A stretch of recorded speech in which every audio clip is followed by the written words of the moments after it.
Você experimentou assim, conflitos internos, né, entre a sua fé e a ciência e conflitos externos, né, pelo fato de ser cristã? Então, na minha graduação, eu tive sim professores, né?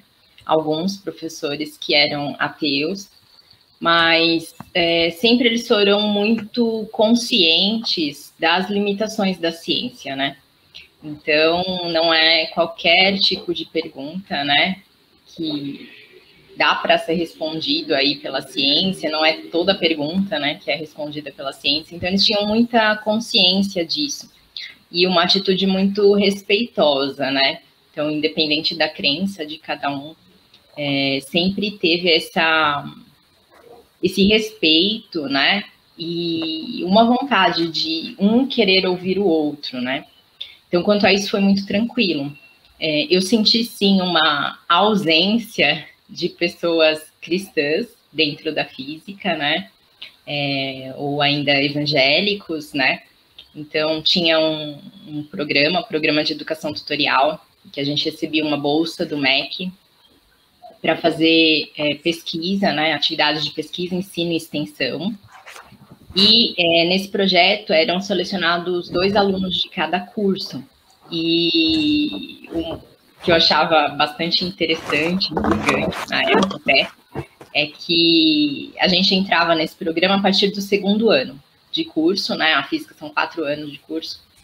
E então o meu veterano, tinha um veterano, né? De 4 alunos, 2 do bacharelado, 2 da licenciatura, tinha um aluno que era o meu veterano, que era evangélico, e do ano que entrou depois de mim, também, de 4 alunos, tinha só um. E da minha turma, também, né, 2 alunos do bacharelado, 2 da licenciatura, só tinha um. E de toda a graduação, essas eram as pessoas que eu conhecia, que eram evangélicos. Então, nós éramos em 3 pessoas só, de todos os anos, né? Uhum. Então, eu achava isso um público bem reduzido. Agora, quanto aos professores, não tinham muitos problemas. Tinha um professor que era bem ateu, e inclusive era da reitoria, né? E ele foi amigo de infância de um dos pastores da minha igreja. E aí ele sempre falava, quando você encontrar com o professor, fala para ele que eu oro por ele todo dia, que eu ainda quero ver ele convertido e tal. E nunca tinha essa oportunidade de conversa, porque por ele ser da reitoria, ele entrava já um pouquinho atrasado para a aula. No meio da aula, o celular dele tocava, né? Ele era responsável pela internet da instituição toda. Então, ele tentava encerrar a aula o mais rápido possível e já saía para resolver algum problema.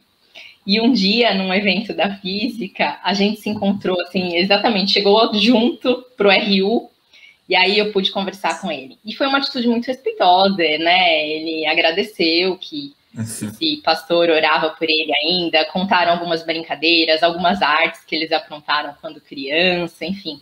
Ele agradeceu, né? Falou, agradece, né? Lógico que não chamou de pastor, né? Mas citou o nome dele, agradece e tal. Foi meu amigo de infância. Então, era uma atitude muito respeitosa. Já quando eu fui para o mestrado e o doutorado, aí foi uma atitude mais interessante, né? Tinham, claro, os professores extremos, mas eu não tive um contato pessoal com eles, né? Então, eu sabia de algumas histórias por meio de outras pessoas. Mas ali, a gente participava da ABU, Aliança Bíblica Universitária, né? ABU, opa! Participação. Isso, que lá na UFABC a gente chama de GEB, né? Grupo de Estudos Bíblicos, porque já tinha esse nome antes de fazer parte da ABU.